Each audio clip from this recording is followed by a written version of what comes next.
Welcome to Positive Read-Ins. Today I will be looking at Neil Postman's The Disappearance of Childhood. Neil Postman is a cultural critic, a writer on the media, maybe an acolyte of Marshall McLuhan. He also writes about culture and education, and for myself, probably most interestingly, technology. This is my favorite book by him, Technopoly, The Surrender of Culture to Technology. It looks at how we adapt to technology and not technology adapting to us. He's probably most famous for his critique of television, which was done in the book called Amusing Ourselves to Death. All of these works have a similar theme, and this theme is looking at how technology changes us in ways that he believes are not good. So this book is specifically looking at how the concept of childhood is changing because of television and the computer age. This was written in 1994, so before cell phones and social media and the internet really took off. But what it has to say has implications for all these things. He saw, he was quite prophetic in some ways, what he saw coming with childhood. I'm calling this video The Return to an Age of Virtual Craft Literacy, and we're going to get into this, what this means, craft literacy and social literacy, in just a moment. I'm going to begin by looking at his thesis. His thesis is that modern childhood is a creation of modern adulthood, and that modern adulthood is a creation of the printing press. And he believes that things like television and computers are now changing what he calls the symbolic arena in which human growth takes place.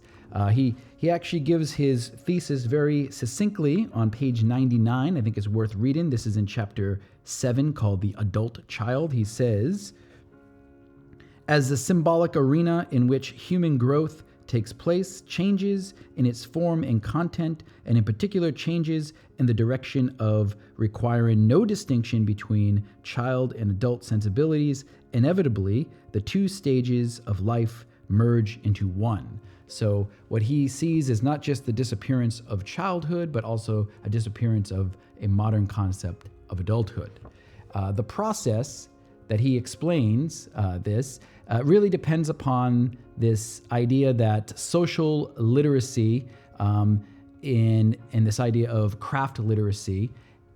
And essentially what that is we got social literacy is everyone reading, being able to read. Craft literacy would be just a small group of scholars like we had during the Middle Ages. But when that starts to change, when that starts to shift with the creation of the printing press, what we get is we get this surge in social literacy and this new concept of adulthood, which is really springing from books.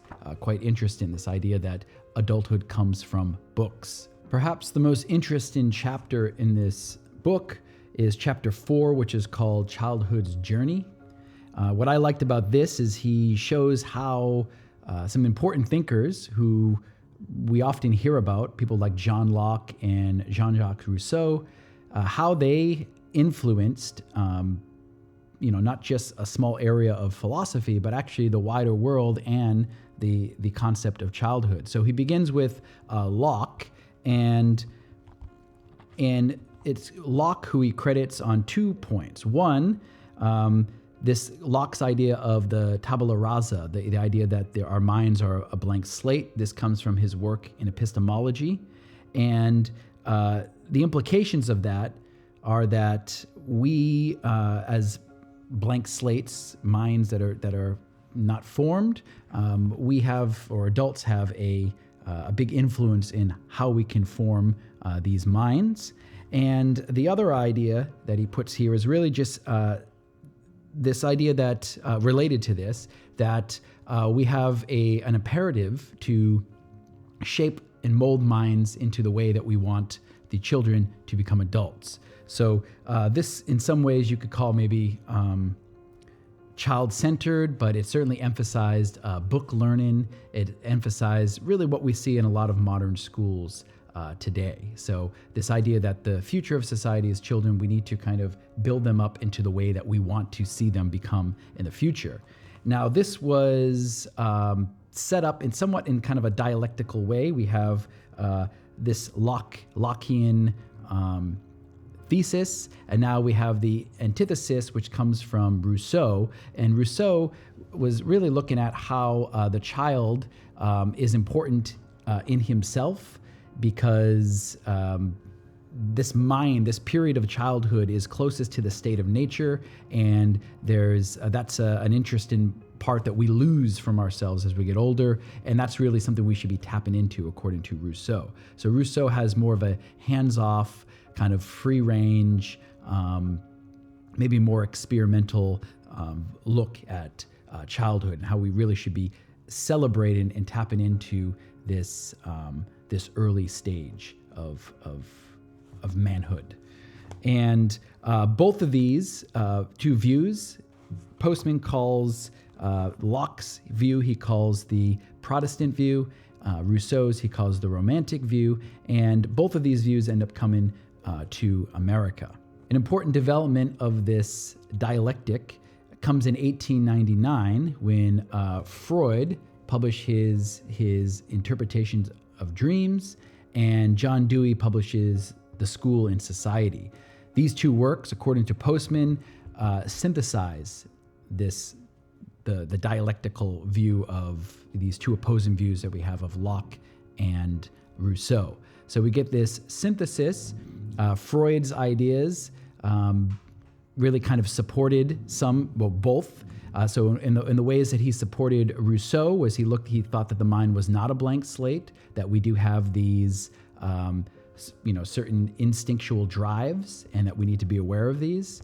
But he also thought that, like Locke, that the child-parent relationship is essential, and that we really need to kind of shape the minds while being aware of the instinctual elements. We need to shape the minds for these children in the future. Freud believed that civilization really was impossible without repression and sublimation, and these are things that we need to be aware of as we are shaping the young child's mind.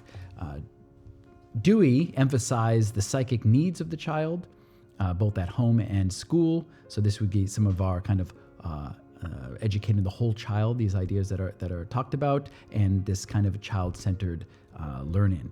Another important thought that Dewey put forward is this concept that the child must achieve adulthood through a process. And again, this is kind of supporting the Lockean view in this regards. So within this system of educating the child and the concept we have of childhood, we then get this electric media. And according to Postman, electric media collapses these two, this distinction between adulthood and childhood.